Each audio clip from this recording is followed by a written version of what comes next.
तो 12th standard book keeping and accountancy, introduction to partnership and partnership final account, right.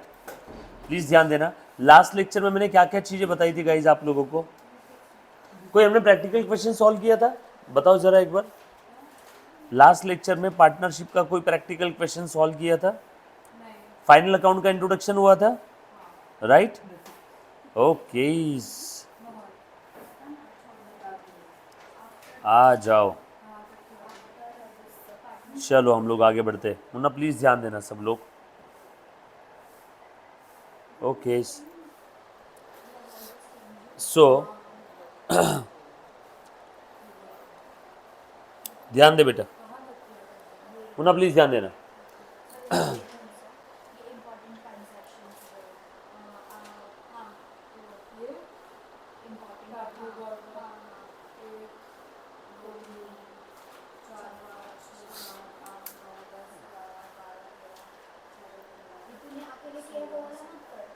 लिखना है नहीं लिखना, ये ध्यान देगी, ट्राई कर लिखना, देख ट्राई कर।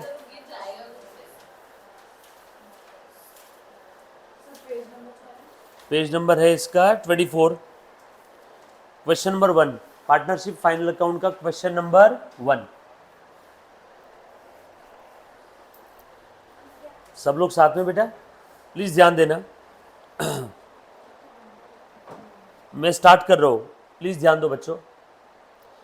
सो हम लोग फाइनल अकाउंट देख रहे हैं। लास्ट लेक्चर में फाइनल अकाउंट कब बनाते हैं, क्यों बनाते हैं, कैसे बनाते हैं, उसका फॉर्मेट, ये सारी चीजें मैंने आपको लास्ट लेक्चर में बताई थी। आज हम लोग धीरे धीरे से एक एक क्वेश्चन सॉल्व करना शुरू करते हैं। बहुत सिंपल है, फाइनल अकाउंट सबसे आसान है, क्योंकि आपको करना क्या है, क्वेश्चन में जो डेटा दिया है उसको बस सही जगह रखना है, दैट्स इट, और कुछ भी नहीं। फाइनल अकाउंट का क्वेश्चन सॉल्व कैसे करते हैं एक बार तरीका समझ लो। सब लोग प्लीज ध्यान देना, स्टॉप राइटिंग, है ना, ध्यान दो। देखो मैं क्वेश्चन पढ़ रहा हूं, मुन्ना प्लीज ध्यान दे। तो Daya and Kshama are partners sharing profit and losses in the ratio 1:1। 1:1 मतलब कौन सा रेशियो है, इक्वल। 2 रुपये प्रॉफिट हुआ तो दोनों 1-1, 4 रुपये प्रॉफिट हुआ तो दोनों 2-2, 10 रुपये प्रॉफिट हुआ तो दोनों 5-5, 1 रुपया प्रॉफिट हुआ तो दोनों 50 पैसा 50 पैसा, यस और no. From the following trial balance and additional information, कितनी चीजें दिए बताओ, 1 और 2, ये 2 चीजें दी है। इन दोनों के भरोसे करना क्या है, ध्यान देना, ट्रेडिंग एंड P&L अकाउंट बनाना है और बैलेंस शीट बनाना है। ट्रेडिंग अकाउंट बनाना है, प्रॉफिट एंड लॉस अकाउंट बनाना है और बैलेंस शीट बनाना है, यस और नो। ये चीज समझ में आई सभी को, बहुत इजी है, प्लीज ध्यान देना बेटा।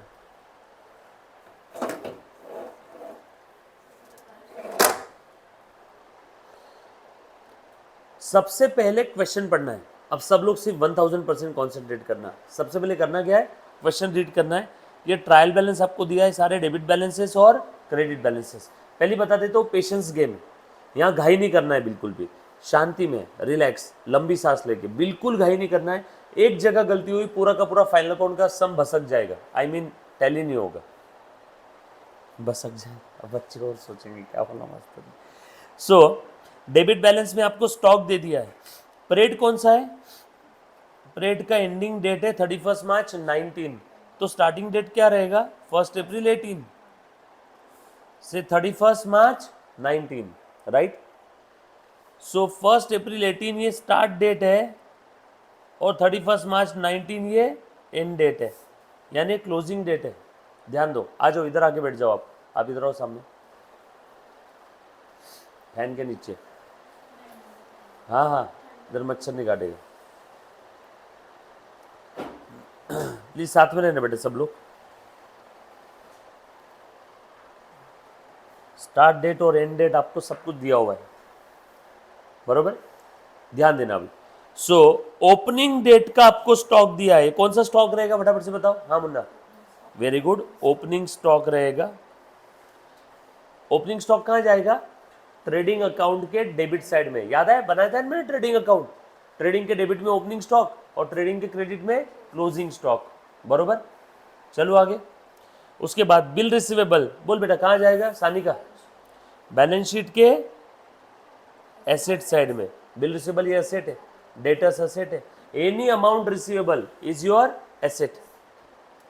Wages and salary, debtors, bad date, purchase, motor car, ये सारे डेबिट बैलेंसेस और इस साइड में सारे क्रेडिट बैलेंसेस दिए हैं, राइट।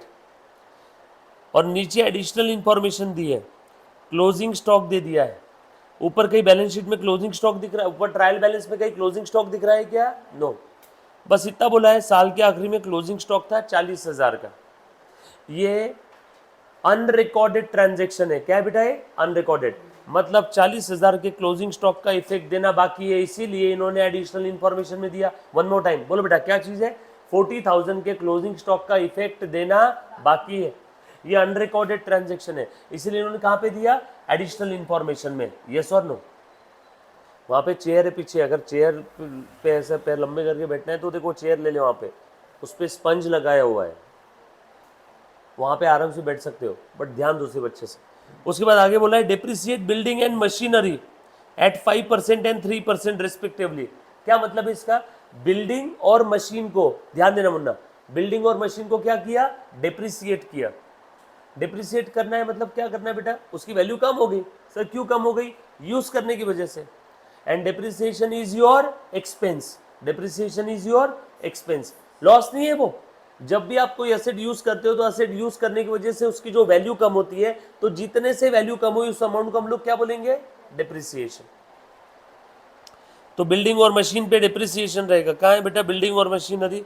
ये मशीन, और बिल्डिंग कहाँ है? बिल्डिंग, बिल्डिंग ये बिल्डिंग एसेट है ना, तो डेबिट बैलेंस के अंदर में ही मिलने वाली है। एसेट्स का कौन सा बैलेंस होता है? Debit balance. Asset, drawing, debtors, expense, losses. देखो आपको डेबिट बैलेंस वाले कॉलम में सब आपको यही आइटम मिलने वाले हैं। और क्रेडिट बैलेंस में क्या मिलने वाला है? Liabilities, capital, creditor, income and gain. उसके बाद bill receivable included dishonoured bill of 3,000।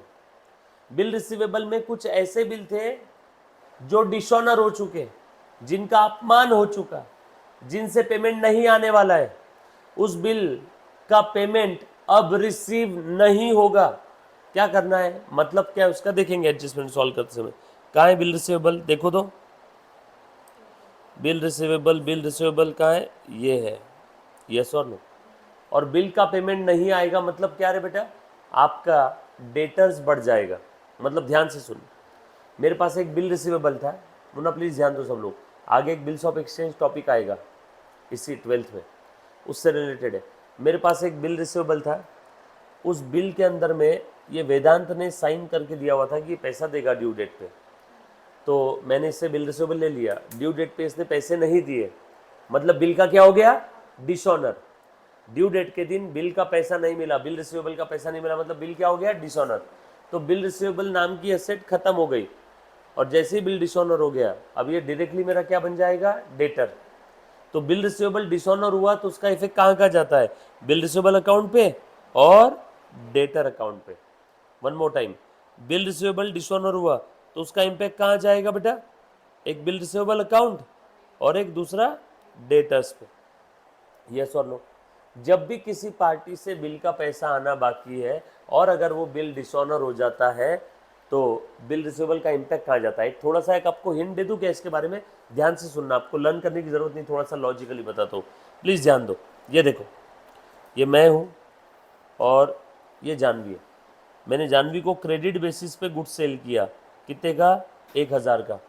मुझे जानवी पे भरोसा नहीं था, मैंने जानवी के ऊपर एक बिल ड्राफ्ट किया।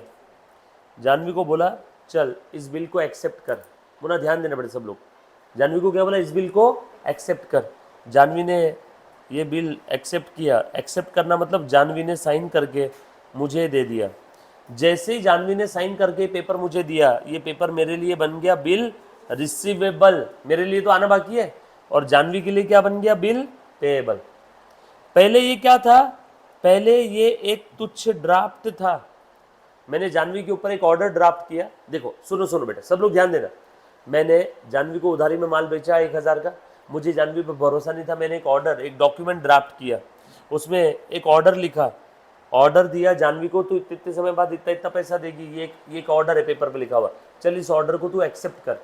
जैसे ही जानवी इस ऑर्डर को एक्सेप्ट कर लेगी, उसकी साइन कर देगी, अब ये ऑर्डर क्या बन जाएगा, ये ऑर्डर बन जाएगा bills of exchange. Bills of exchange नाम का टॉपिक आगे है। ये ऑर्डर क्या बन जाएगा, बिल्स ऑफ एक्सचेंज। और ये मेरे लिए बिल्स ऑफ एक्सचेंज बन गया बिल रिसीवेबल, जानवी के लिए बन गया बिल पेएबल। अब क्या हुआ, ध्यान से सुनना। पहले मैंने जानवी को माल बेचा उधारी में, Jahnavi account debit to sale, कितने का माल था, 1000। मुझे जानवी पे भरोसा नहीं था, मैंने जानवी के ऊपर एक बिल ड्रॉ किया, जानवी ने बिल एक्सेप्ट किया, बोल बेटा हाँ, जानवी ने बिल एक्सेप्ट किया और मेरे पास में बिल आ गया, तो मैंने एंट्री पास करी bill receivable account debit, bill receivable account debit to Jahnavi account. ये देखो मेरे पास बिल आ गया, bill receivable account will be debited to Jahnavi. Jahnavi ने मुझे बिल रिसीवेबल नाम की एसेट दे दी। अगर जानवी ने कैश दिया रहता तो यहाँ पे क्या लिखता, cash account debit to Jahnavi. Gold दिया रहता तो gold account debit to Jahnavi. Cheque दिया रहता तो bank account debit to Jahnavi. Bill receivable दिया उसने मुझे तो bill receivable account debit to Jahnavi. अब जानवी एज अ डेटर खत्म हो गई, अब जानवी एज अ डेटर खत्म हो गई। अब जानवी से बिल का पैसा लेना है। अब जानवी से पैसा कब लूंगा मैं, मान लो ये बिल था 3 महीने का, तो 3 महीने बाद मैं जाऊंगा जानवी के पास, जानवी को ये बिल रिसीवेबल दे दूंगा और जानवी मुझे क्या देगी, पैसे। 3 महीने बाद मैं गया जानवी के पास, जानवी ने पैसे दे दिए, कैश अकाउंट डेबिट 1000 और मैंने जानवी को क्या दिया, बिल रिसीवेबल। बिल रिसीवेबल आया तब डेबिट किया था ना, खत्म। अब बोल बेटा,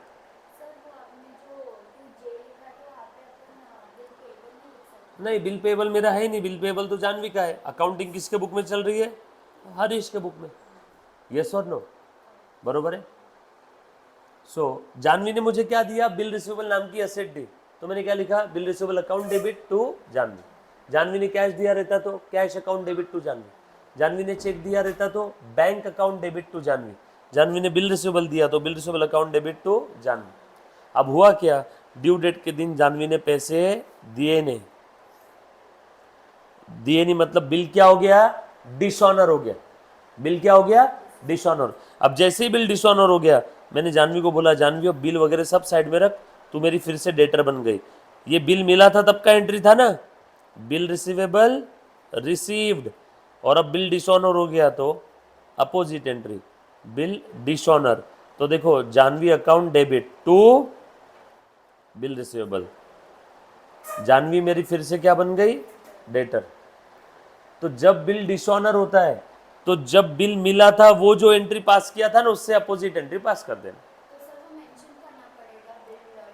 हाँ प्रश्न में लिखा हुआ है ना, लिखा है ना क्वेश्चन में, एडिशनल इंफॉर्मेशन में, बिल डिसऑनर हो गया। तो जब बिल डिसऑनर होता है तो बिल रिसीवेबल क्या हो जाते हैं, कम। देखो असेट को क्रेडिट किया और डेटर क्या हो जाते हैं, बढ़ जाते हैं। सो डेटर्स इंक्रीज हो गए, जानवी अब मेरी क्या बन गई, डेटर, और बिल रिसीवेबल क्या हो गया, कम हो गया। यस और नो। सो कहने का मतलब क्या है, देखो आगे बिल्स ऑफ एक्सचेंज नाम का टॉपिक है, उसमें ये डिटेल में पूरे टॉपिक में ये ही खेलना है बिल। बट यहाँ पे पार्टनरशिप टॉपिक के अंदर में बिल्स ऑफ एक्सचेंज का डिसऑनर का आया, इसलिए मैं बस आपको इतना बताने की कोशिश कर रहा हूँ कि जब भी बिल डिसऑनर हो जाएगा तो बिल रिसीवेबल कम हो जाएंगे और डेटर्स बढ़ जाएंगे।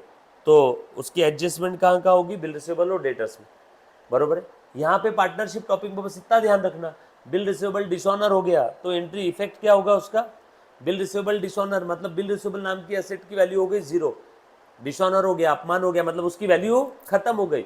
वैल्यू खत्म होगी तो असेट कम, बरोबर, और डेटर्स बढ़ जाएंगे जिससे भी वो बिल का पैसा लेना था। सन्ड्री यानी मिसलेनियस, बरोबर। चलो आगे, उसके बाद आगे के एडजस्टमेंट में लिखा है goods worth ₹1000 taken by Daya for personal use. इसका तो एंट्री नहीं किया, अरे रे, पार्टनर ने पर्सनल पर्पस के लिए बिजनेस से गुड्स लिया था, उसका एंट्री नहीं किया। बताओ एंट्री क्या होना चाहिए था बाय द वे, बोलो तो। पार्टनर ने पर्सनल पर्पस के लिए बिजनेस से गुड्स विड्रॉ किया, क्या एंट्री होना चाहिए था, ड्रॉइंग्स, ड्रॉइंग्स टू। पार्टनर ने गुड्स विड्रॉ किया 1000 का, बोलो एंट्री क्या होना चाहिए था, ड्रॉइंग्स अकाउंट या पार्टनर्स कैपिटल अकाउंट, जो भी डेबिट करना है, क्योंकि अल्टीमेटली ड्रॉइंग पार्टनर्स के कैपिटल को ही तो कम करता है। सो ड्रॉइंग अकाउंट, हाँ, debit to drawings account debit, और partners capital account debit to क्या, गुड्स अकाउंट कभी बनाते हैं क्या? इसलिए मैं बोल रहा था बेसिक का लेक्चर अटेंड करो। सेल थोड़ी है, to purchase, very good. So drawing to purchase, माल कम हो गया ना बिजनेस से, लेकिन सेल नहीं है, तो क्या कम करो? परचेस कम करो। याद आया क्या? जब कभी भी बिजनेस से गुड्स कम हो जाता है लेकिन वो सेल नहीं है, फ्री सैंपल बांटा, याद आए फ्री सैंपल की entry? Free sample account debit to purchase, drawings account debit to purchase. माल चोरी हो गया, loss of goods due to theft account debit to purchase. जब भी बिजनेस से माल कम होता है और माल कम होने की वजह अगर सेल नहीं है तो परचेस को क्रेडिट कर देना, परचेस कम कर दिया। तो इसका इंपैक्ट कहाँ कहाँ जाएगा? पार्टनर्स कैपिटल या ड्रॉइंग, दोनों में जो बोलना है बोलो। कौन सा पार्टनर है बेटा? दया। और दूसरा इंपैक्ट कहाँ जाएगा? परचेस पे। जितने भी अनरिकॉर्डेड ट्रांजेक्शन है उनके दो इफेक्ट जहां जहां जाते हैं ना, वो दोनों जगह पे मैं स्टार मार्क लगा रहा हूं। उसके बाद अगला additional information, write off 1800 as a bad debt and maintain RDD at 5% on debtors. Bad debt कितना है बेटा? Write off 1800 as a bad debt. अच्छा, 1800 का जो था अमाउंट वो डूब गया, बैड डेट हो गया, डेटर्स कम हो गए, तो ये एक है new bad date. Sir new को बोला, न्यू क्यों बोला इसको? अरे एडिशनल इंफॉर्मेशन में अनरिकॉर्डेड है, अभी पता चला ट्रायल बैलेंस बनाने के बाद, इसलिए इसको न्यू बैड डेट। और ट्रायल बैलेंस के अंदर होता तो क्या होता? Old bad debt. और उसके बाद क्या बोला है? अब इसके दो इफेक्ट। बैड डेट की एंट्री क्या होती है बताओ तो? पैसा डूब गया उसकी एंट्री क्या होती है? बोलो, बोल सानिका। पैसा डूब गया, मुझे डेटर से पैसा लेना था, वो पैसा डूब गया, एंट्री क्या रहेगी? मुझे जानवी से 1000 रुपये लेने थे, उसने बोल दिया नहीं देती, जो करना है कर लो, डूब गए पैसे। बोलो क्या एंट्री करूंगा मैं? पैसा डूब गया, एक बनेगा बैड डेट अकाउंट, दूसरा जानवी अकाउंट। जानवी से लेना था ना, पैसा डूब गया, लॉस बढ़ गया, बैड डेट, लॉस है, लॉस का डेबिट बैलेंस बढ़ रहा है तो डेबिट, कम हुआ क्रेडिट। बैड डेट की वजह से लॉस बढ़ेगा ना, तो बैड डेट अकाउंट डेबिट। और जानवी से पैसे लेने थे, जानवी क्या है मेरी? डेटर। डेटर का कौन सा बैलेंस है? Debit balance. डेटर्स बढ़ते हैं तो डेबिट, कम हुआ क्रेडिट। अब जानवी से पैसे नहीं आएंगे तो जानवी एज अ डेटर बढ़ी या कम हुई? कम हो गई। कम हो गई तो जानवी को क्या करेंगे? जानवी यानी क्या? डेटर्स। तो एक इफेक्ट जाएगा बैड डेट पे और एक डेटर्स पे। यस और नो? तो देख लो इसमें डेटर कहाँ है? बैड डेट भी है और डेटर्स भी है। डेटर्स पे दो दो एडजस्टमेंट हो गई। जो जो आइटम पे एडजस्टमेंट है उस पर स्टार मार्क लगाना है। बहुत सिंपल है, मैंने पहले बताया था, पेशेंस का काम है पूरा। एक एक ट्रांजेक्शन पढ़ना है, उसके दो दो इफेक्ट सोचने, और वो दो इफेक्ट जिस अकाउंट पे जा रहे हैं वो अकाउंट अगर ट्रायल बैलेंस में दिखता है तो उस पर स्टार मार्क लगा देना। वन मोर टाइम, जितने भी एडिशनल इंफॉर्मेशन है, जो भी अनरिकॉर्डेड ट्रांजेक्शन है, उसके दो दो इफेक्ट सोचने हैं, और वो दो इफेक्ट जिस अकाउंट में जा रहे हैं वो अकाउंट अगर ट्रायल बैलेंस में दिखते हैं, वो अकाउंट अगर ट्रायल बैलेंस में दिखते हैं तो उनके ऊपर स्टार मार्क लगा देना। सर स्टार मार्क क्यों लगाए? अरे बाबा जब मैं फाइनल अकाउंट बनाऊंगा तो मुझे समझ में तो आना चाहिए कौन कौन से अकाउंट पे एडजस्टमेंट है, अभी समझ में आ जाएगा स्टार मार्क का मतलब क्या। प्लीज ध्यान देना सब लोग। आगे बोला है आरडीडी मेंटेन करना है। ये तो पैसा डूब गया, ये तो चला गया, इसके अलावा लग रहा है कि और 5% डूबेगा, उसको कहते हैं RDD, reserve for doubtful debt. मतलब हम लोगों को और रिजर्व मेंटेन करना है 5%। मतलब हमें ऐसा लगता है कि जो भी आपके डेटर्स है उसमें से 5% और डूबने वाला है। यस और नो? इसीलिए लोग क्या बोल रहे हैं? आरडीडी क्रिएट करो 5% ऑन द डेटर्स। तो डेटर्स का 5% और डूबने की संभावना है, बरोबर है क्या? प्लीज ध्यान देना। ऑलरेडी 1800 डूब गया और ये बोल रहा है और 5% डूबेगा, ऐसी संभावना है, अभी तक डूबा नहीं है। तो कंजर्वेटिज्म कॉन्सेप्ट क्या कहता है? बेसिक्स में पढ़ा है सभी ने। कि फ्यूचर में अगर लॉस होने की संभावना है उस लॉस को आज ही रिकॉग्नाइज कर लो। तो इसको भी हम लोग कहाँ पे लिख लेंगे, P&L के डेबिट साइड में ले लेंगे ना लॉस में, और डेटर्स कम कर देंगे बैलेंस शीट के असेट से। बरोबर है, ये बात समझ में आई? पक्की बात? Hello, done. चलो आगे।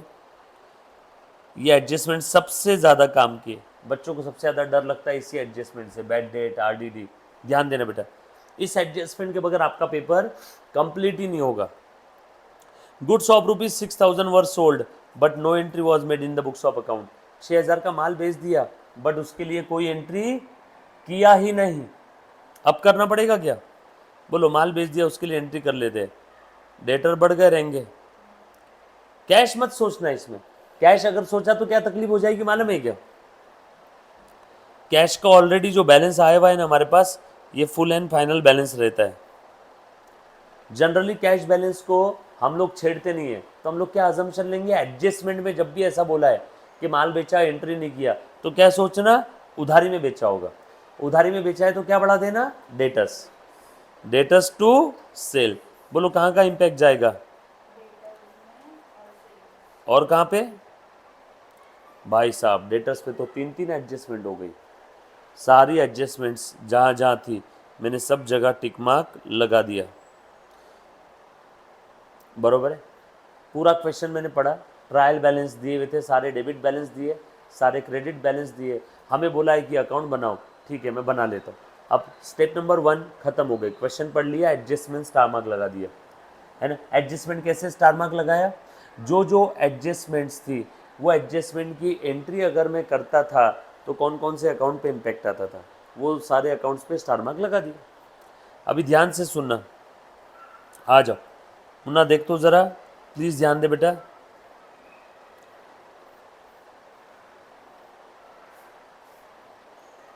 बोलो क्या नाम था इसका,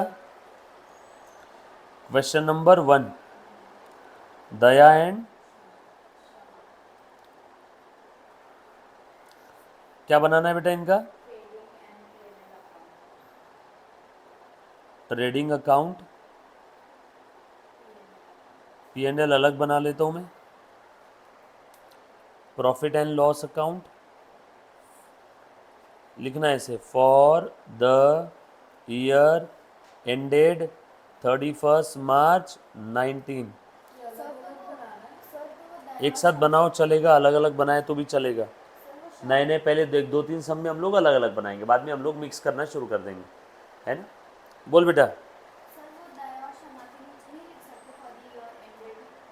नहीं, दोनों के नीचे लिखना, बरोबर। Trading account, profit and loss account, done. Trading account, profit and loss account, और क्या बनाने के लिए बोला था, बैलेंस शीट।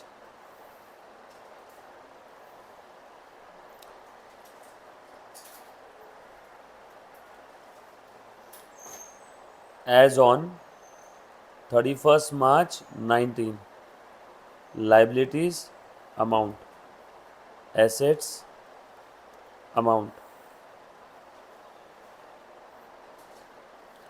डन। एक पेज का ट्रेडिंग, एक पेज का, एक पेज से थोड़ी कम जगह होगी तो भी चलेगा, है ना। पौना पेज का ट्रेडिंग, आधे पौने पेज का P&L, या आधे आधे पेज का भी बनाए तो भी चलेगा।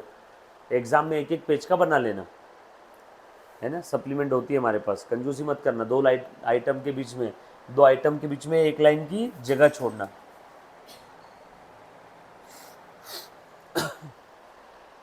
Done, all set.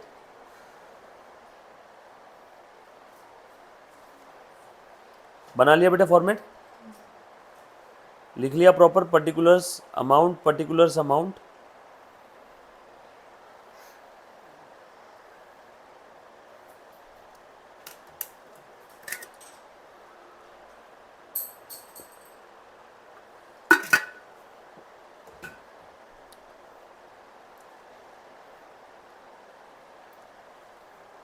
डन। लिखो जल्दी जल्दी से।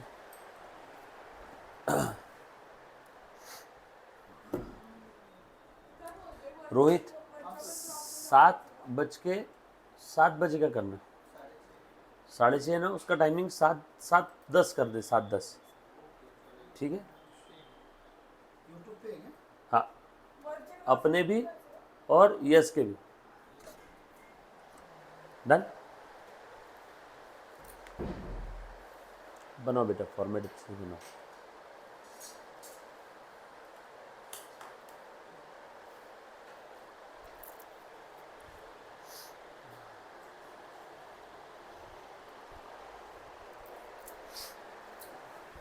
बनाया सभी ने फॉर्मेट?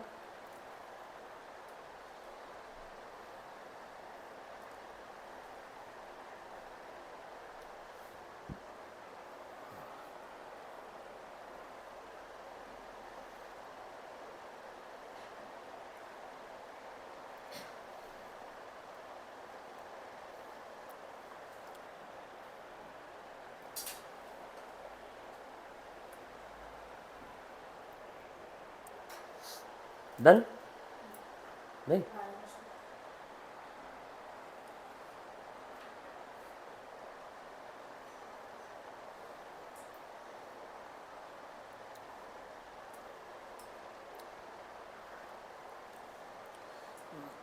इधर बेटा लाइव स्ट्रीमिंग जो देख रहा है, बना लिया मुन्ना फॉर्मेट सभी ने?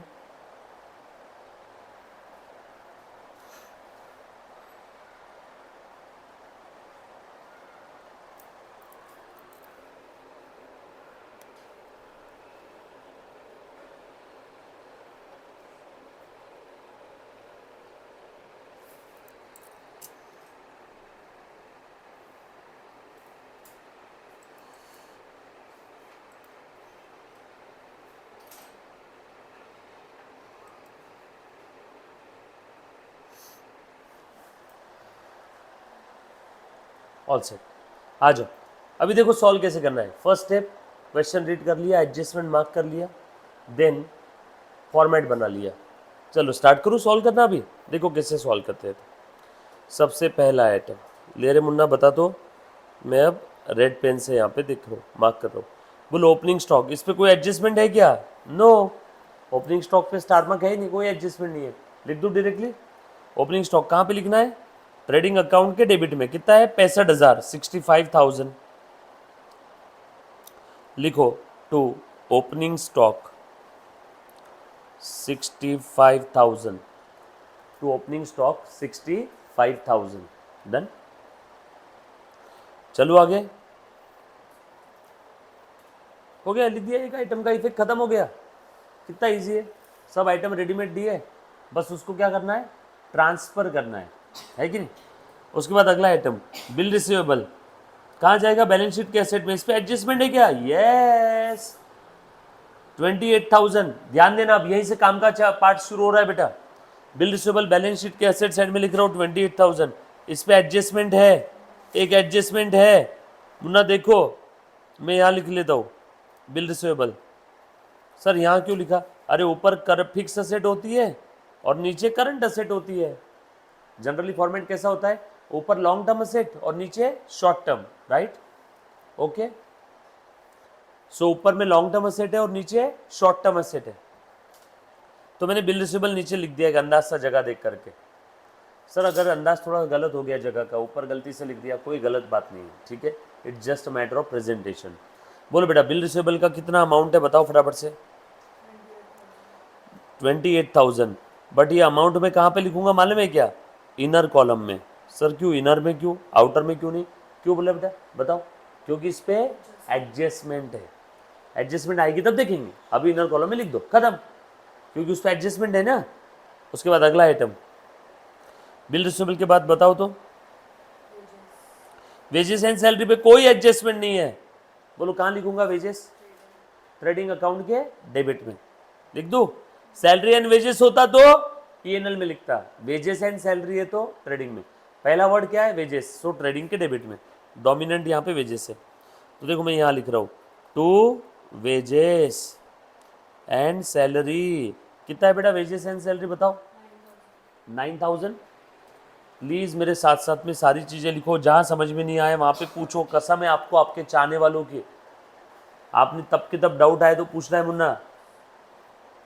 और हाँ, यहाँ पे आप डाउट पूछ रहे हो, आपने देखा हुआ है, मैं ऐसा अज्यूम कर रहा हूँ कि आप लोगों को बेसिक्स ऑफ अकाउंट्स पता है, एक बार तो भी आपने देखा है। हाँ बताओ, उसके बाद क्या है? डेटर्स। भाई साहब, डेटर्स पे तो 3 एडजस्टमेंट है। डेटर्स कहाँ लिखना चाहिए? बैलेंस शीट के एसेट में लिख दो ना फिर, 132 500, बट इस पे एडजस्टमेंट है, राइट। बिल रिसीवेबल पे भी एडजस्टमेंट था, एक लाइन की जगह छोड़ दिया मैंने यहाँ पे, और उसके बाद लिख दिया मैंने डेटर्स। डेटर्स का अमाउंट कितना था? 132 500। ये भी कहाँ लिखूंगा? इनर कॉलम में। क्यों इनर कॉलम? अरे उस पर भी एडजस्टमेंट है ना, यस और नो। उसके बाद अगला आइटम फटाफट से बताओ बेटा। हाँ, बैड डेट। बैड डेट ये क्या है? लॉस है। लॉस कहाँ रहता है? ट्रेडिंग में या पीएनएल में? पीएनएल के डेबिट में। इस पे भी एडजस्टमेंट है इनर कॉलम में, 1000। ले Munna, bad debt inner column है, कोई तकलीफ? चलो आगे। बैड डेट के बाद अगला आइटम बोलो बेटा, परचेज। परचेज कितना है? 1,48,000। इस पे एडजस्टमेंट है, बोलो बेटा कितनी है? 148। कहाँ लिखो? टू परचेज इनर कॉलम में एडजस्टमेंट है। हाँ, परचेज के बाद मोटर कार। मोटर कार पे एडजस्टमेंट है क्या? देखो, मोटर कार बिल्डिंग मशीनरी पे डिप्रिसिएशन था, कार पे नहीं था ना? बहुत बढ़िया, मोटर कार पे कोई एडजस्टमेंट नहीं है। कितना है? 68,000। कहाँ लिखो बेटा? डन, आउटर कॉलम में लिख दिया। अगला आइटम पढ़ो, नेक्स्ट आइटम फटाफट से। हाँ, नेक्स्ट आइटम मशीन। मशीन का अमाउंट बता बेटा कितना है? 1,14,000। एडजस्टमेंट है ना? ठीक है, लिख दिया। उसके बाद नेक्स्ट आइटम ऑडिट फीस। कहाँ लिखो? बोलो बोलो, पीएनएल में। ऑडिट फी पे कोई एडजस्टमेंट नहीं है। बोल बेटा कितना अमाउंट है?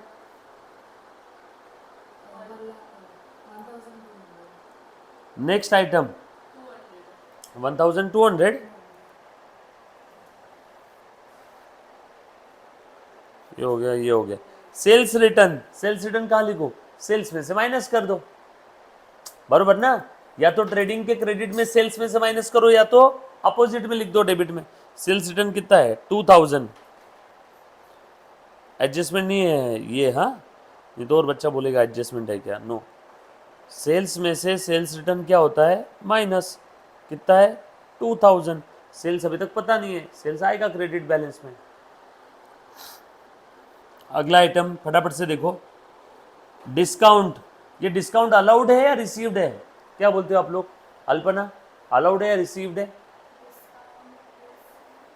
रिसीव्ड है या अलाउड है? कैसे?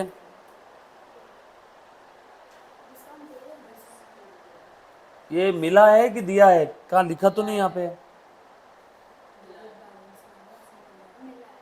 डिस्काउंट मिला है। डिस्काउंट का डेबिट बैलेंस है, डेबिट बैलेंस वाला डिस्काउंट है, मतलब मिला है, मतलब इनकम है। इनकम का क्रेडिट बैलेंस होने, डेबिट बैलेंस है, ऐसा बोलना चाह रहे हो? डेबिट बैलेंस वाला डिस्काउंट मतलब ये इनकम है या खर्चा है? Common sense. Asset drawing debtors expense. Expense का डेबिट बैलेंस, इनकम का क्रेडिट बैलेंस। ये डेबिट बैलेंस वाला है, मतलब डेफिनेटली ये एक्सपेंस है, मतलब ये दिया है, मिला नहीं है। समझ में आया क्या? बेसिक की ज़रूरत क्यों है? तो सब लोग साथ नहीं, मैं टॉन्ट नहीं मारो, मेरी इतनी हिम्मत नहीं है, मैं किसी को टॉन्ट नहीं मारूँ, मैं सिर्फ बता रहा हूँ कि बेसिक की ज़रूरत है। तो चलो, एक तो पक्का है, सानिका और जानवी तो रुक रहे हैं यहाँ पे, अल्पना भी रुक ही रही है मतलब। हाँ, ये तो सबसे पहले हाँ बोली थी बच्ची। हाँ, सलाम है तेरे को बॉस। और सानिका भी रुक ही जाएगी अब। सानिका, सानिका अब ये बता मेरे को, तू ये तूने गलत कैसे क्या बोल दी? चल ठीक है, मैं एक दो मौके और देता हूँ, ठीक है।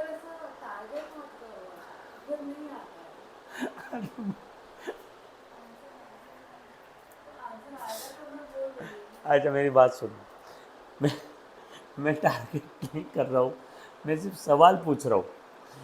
अच्छा ध्यान देना आप सबने अच्छे से। नेक्स्ट बिल्डिंग, बता बेटा बिल्डिंग कहाँ जाएगा? एनीबॉडी? बिल्डिंग कहाँ जाएगा? एसेट। लिखू क्या एसेट में? ले मुन्ना, बिल्डिंग पे डिप्रिसिएशन है क्या बताओ? यस, एडजस्टमेंट है उसके ऊपर, कितना आया? 75,000। बिल्डिंग के बाद next item cash at bank, कहाँ जाएगा? एसेट। लिख दूं क्या?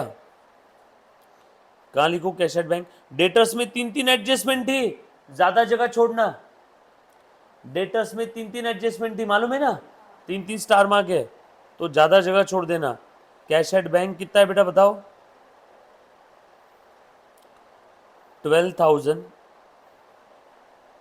आउटर कॉलम में। कैश एट बैंक के बाद 10% इन्वेस्टमेंट, राइट? 10% इन्वेस्टमेंट कहाँ जाएगा? Anybody? Very good. 10% investment, very good. कितना है अमाउंट? 20,000।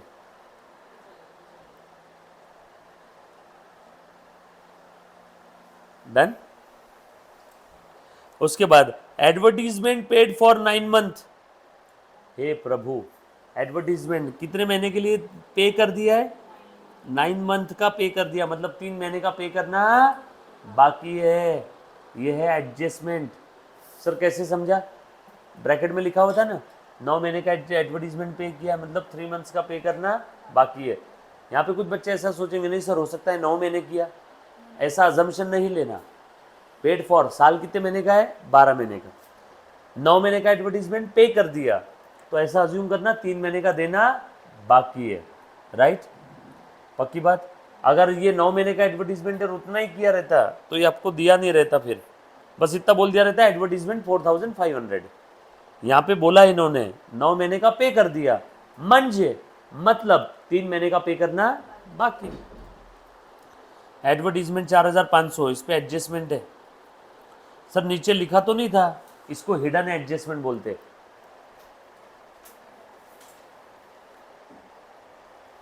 एडवर्टीजमेंट 4,500 इनर कॉलम में लिखा मैंने, राइट? कौन सा देखना है? डन। सब लोग मेरे साथ साथ में लिख रहे हैं ना? मिस नहीं होने देना बेटा एक भी आइटम, ठीक है? एडवर्टीजमेंट लिख दिया। उसके बाद रॉयल्टीज 3,000 कहाँ जाएगा? बरोबर। कितना बेटा रॉयल्टी? 3,000, राइट? चलो आगे। ये इन्वेस्टमेंट और ये एडवर्टीजमेंट, ये लास्ट के अंदर में पॉइंट देखेंगे कौन कौन सी चीज़ों पे हिडन एडजस्टमेंट रहती है। हिडन मतलब नीचे नहीं दिया है, बट आपको खुद से होके समझना होगा। सर इन्वेस्टमेंट में क्या है बताऊंगा, लास्ट में डिस्कस करेंगे। आ जाओ, होगी क्या डेबिट साइड पूरी खत्म? देन जनरल रिजर्व 14,500 कहाँ जाएगा? Reserve, balance sheet liability side, reserve surplus फायदा, बरोबर है ना? फायदा कहाँ जाएगा? ये बैलेंस शीट के लाइबिलिटी साइड में कैपिटल में ऐड करेंगे, या अलग से दिखा दो रिजर्व। ये देखो मैं यहाँ पे दिखा रहा हूँ जनरल रिजर्व। रिजर्व ये प्रॉफिट का वो हिस्सा है जो आपने साइड में निकाल करके रखा हुआ है। कितना है बेटा रिजर्व बताना? अमाउंट 14,500। प्रॉफिट का वो हिस्सा जो आपने साइड में निकाल के रखा। ये रिजर्व पार्टनरशिप फर्म की क्या है? Liability towards वुम, towards owner. Then capital दिया है दया और क्षमा का, कितना है 160 और 120। दयास कैपिटल 160 और क्षमास कैपिटल 120। सर इनर कॉलम में क्यों लिखा है, इसमें प्रॉफिट लॉस एटलेस होगा ना। उसके बाद क्रेडिटर्स दिए 98,000, आरडीडी दे दिया है 1800। पहले क्रेडिटर्स देखते हैं 98,000। क्रेडिटर्स कहाँ लिखो, लायबिलिटी में।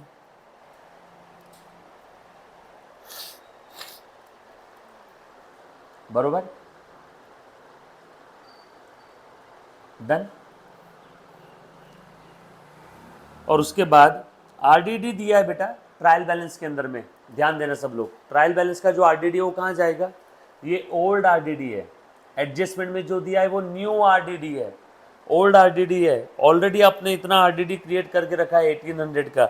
अब ध्यान से सुनना, ए मुन्ना देखो तो जरा, ये जो अपना पीएनएल अकाउंट है ना, पीएनएल अकाउंट में बैड डेट और नया बैड डेट हुआ तो यहाँ पे ऐड हो जाएगा, प्लस न्यू आरडीडी रहा यहाँ पे ऐड हो जाएगा।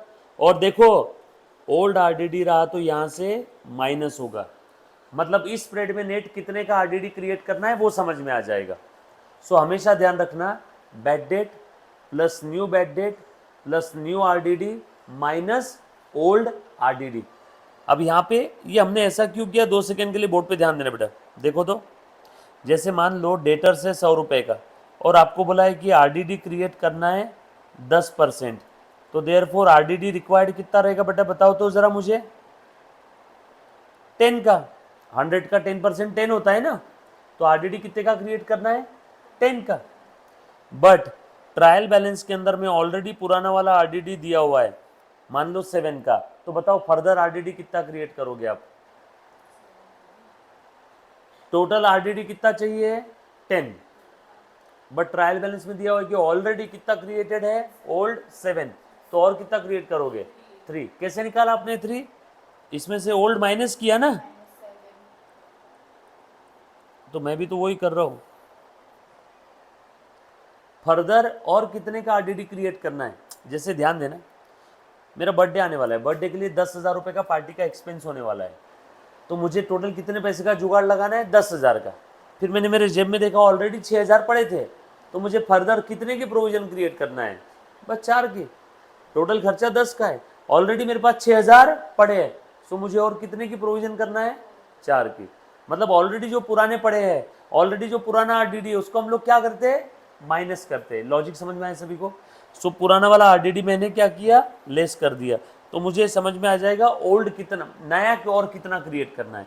बताओ तो ओल्ड आरडीडी कितना दिया है यहाँ पे, ओल्ड आरडीडी दिया है 1800। लिखो ओल्ड आरडीडी 1800 लिखो बेटा। ये 5-6 बार और देखने वाले हैं, bad debt, new bad date, new RDD, old RDD, है ना। स्पेसिफिकली इसके ऊपर 15 से 20 मिनट का एक और एडजस्टमेंट्स लेकर के हम लोग पूरा लेक्चर के लिए, लेक्चर में इसके लिए टाइम डेडिकेट करेंगे, खास करके आरडीडी के लिए।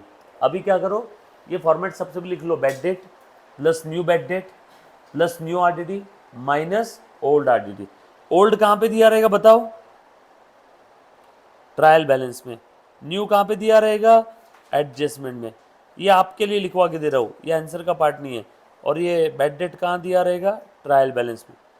तो न्यू बैड डेट या न्यू आरडीडी ये ट्रायल बैलेंस में दिया रहता है, ओल्ड आरडीडी या ओल्ड बैड डेट ये ट्रायल बैलेंस में दिया रहता है, राइट। चलो आगे, सब ध्यान देना अच्छे से। अगला आइटम पढ़ो, सेल्स। सेल्स पे एडजस्टमेंट थी 2,85,500, लिख दूं 2,85,500 सेल्स पे एडजस्टमेंट है बच्चों, इनर कॉलम में लिखा देख लो। सेल्स के बाद अगला item, outstanding wages 700, purchase return 4,000। और ये कौन सा डिस्काउंट है, ये कौन सा डिस्काउंट है, हाँ बोलो बोलो, मिला है मतलब इनकम या एक्सपेंस, वेरी गुड, इनकम। तो ये जाएगा पीएनएल के क्रेडिट में, परचेस रिटर्न परचेस से माइनस होगा, आउटस्टैंडिंग वेजेस लायबिलिटी। बोलो सबसे पहले आउटस्टैंडिंग वेजेस 700,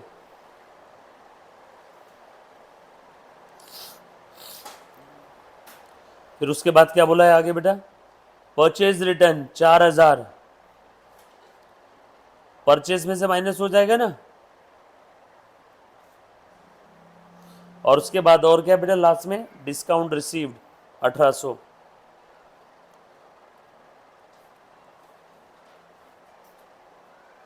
क्रेडिट साइड में इसलिए मैंने रिसीव्ड अज्यूम किया उसको, क्रेडिट बैलेंस है ना उसका, डेबिट बैलेंस रहता तो एक्सपेंस होता, क्रेडिट बैलेंस है मतलब क्या है, इनकम। डन, सारे आइटम मैंने लिख दिए ट्रायल बैलेंस के जितने भी थे। किसी को यहाँ तक कोई डाउट समस्या आपत्ति? अब उसके बाद लाइन बाय लाइन एक एक एडजस्टमेंट पढ़ बेटा। सबसे पहली एडजस्टमेंट क्या थी, क्लोजिंग स्टॉक। बोलो क्लोजिंग स्टॉक कहाँ लिखूँ अब मैं, क्लोजिंग स्टॉक, मुन्ना प्लीज ध्यान देना सब लोग, क्लोजिंग स्टॉक कहाँ लिखना है, हाँ ट्रेडिंग के क्रेडिट साइड में, याद आया क्या, ये लिखा हुआ है अपने ऐसा में सोच रहा। क्लोजिंग स्टॉक अमाउंट बता बेटा, 40,000। दूसरा इफेक्ट कहाँ जाएगा, बैलेंस शीट के एसेट में, स्टॉक वही दिखाएंगे ना, स्टॉक हमारे लिए एसेट है, स्टॉक कहाँ जाएगा, बैलेंस शीट के एसेट साइड में। डन। अगली adjustment, depreciate building and machinery at 5% and 3% respectively. Building पे कितना डिप्रिसिएशन चार्ज करना है, 5%, और मशीन पे कितना परसेंट, 3%। चलो देखो तो, बिल्डिंग पे 5 और मशीन पे 3, चलो निकालो, बिल्डिंग पे 5%, इसका 5% निकाल बेटा, 75,000 का, 75,000 का 5% निकालो बच्चों,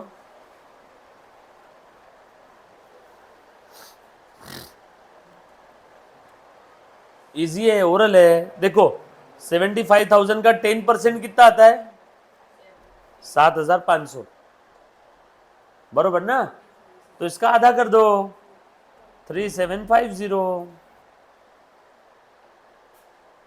बरोबर है कि नहीं, और तो ओरल है ना, 7,500 का आधा 3,750 रुपए। चलो डिप्रिसिएशन क्या करता है, एसेट को बढ़ाता है या कम करता है, लिख दो आउटर कॉलम में, कितना आ जाएगा, 3 गए 72, 71,250। डिप्रिसिएशन का दूसरा इफेक्ट कहाँ जाएगा, डिप्रिसिएशन ये एक्सपेंस है, operating expense PNL account debit side, building 3750, बरोबर, डन। वैसी मशीन के ऊपर कितने का डिप्रिसिएशन है बताना,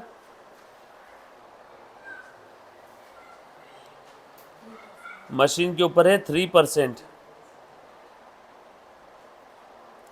निकालो इसका 3% डिप्रिसिएशन। कैसे निकालेंगे बेटा 3%, देखो रफ वर्क है, 1,14,800 है ना, देखो फिगर को 3 टुकड़ों में तोड़ देते हो ओवरली, 1,14,000 और 800, 1 लाख का 3%, 3,000, 1 लाख का 3%, 3,000, 14,000 का 3%, 120, 14 3 जा 14, सॉरी 14,000 का 3%, 420, यस और नो, अरे 14 3 जा 420, 14 त्रिक 2 14,000 का 10% आता है 1,400, 5% 700, 3% 420, या फिर डायरेक्ट कर लो ना 14,000 का 3%, बराबर है क्या, 14,000 का 3% आ गया 420, और 800 का 3% 24 रुपए, 8 त्रिक 24, बोलो कितना आया, 3,444, टोटल कर लो तीनों का, चलो माइनस करो और बताओ मुझे कितना आ रहा है। और 3444 का दूसरा इफेक्ट दे दो फटाफट से। कहाँ लिखेंगे बेटा दूसरा इफेक्ट बता दो। Depreciation machine 3444। चलो माइनस करो बताओ। 114 में से 3 गए 11, 1,11,000। 800 में से 444 800 356 बरोबर है। अब वर्किंग वही करो भरे, क्वेश्चन के आखिरी में भी किया चलेगा। एग्जाम में वो वर्किंग जो आप रफ वर्क कर रहे हो ना, वो पेपर के लास्ट पेपर पे, हाँ ये प्लस माइनस जो कर रहे हैं ना, ये उसी क्वेश्चन के लास्ट में भी किए तो चलेगा, या आपके एग्जाम पेपर में जो सबसे लास्ट के 2 पेज रहेंगे उसमें भी किया तो भी चलेगा। रफ वर्क एग्जाम पेपर में जो आपका, हाँ हाँ यहाँ पे चलेगा, आपकी बुक में लास्ट के 2 पेजेस पे कर लो चलेगा।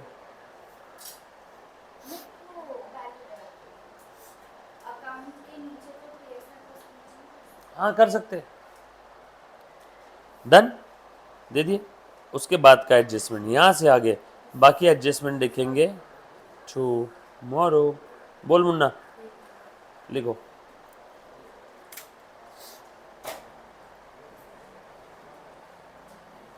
हाँ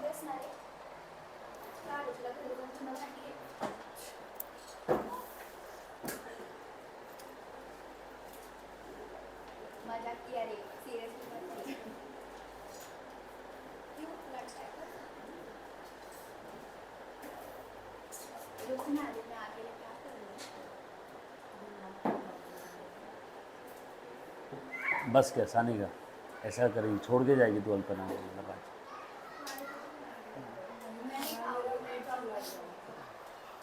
डन। 10-15 मिनट का ब्रेक है, उसके बाद स्टार्ट करें। बेटा 11th वाले सारे बच्चे आ जाओ सामने। आज आपके नसीब है बेटा, आपको आपके सीनियर के साथ सीट शेयर करने का मौका मिल रहा है, so please thanks to them. तो गलत कहाँ बोल रहा हूँ, इनके नसीब नहीं है। 11th में इनको 12th के बच्चों के साथ बैठने का मौका मिल रहा। मुझे अगर ऐसा मौका मिलता था तो मैं तो खुशी खुशी बैठता था। एक 10 मिनट का ब्रेक रहेगा, बस 10 मिनट में मैं स्टार्ट करूँ। वो यूट्यूब पे ये कर रहा है, चैनलाइज कर रहा है। जो बच्चे लाइव स्ट्रीमिंग देख रहे हैं मुन्ना, आप लोग भी ज्वाइन कर सकते हो अपने चैनल पे।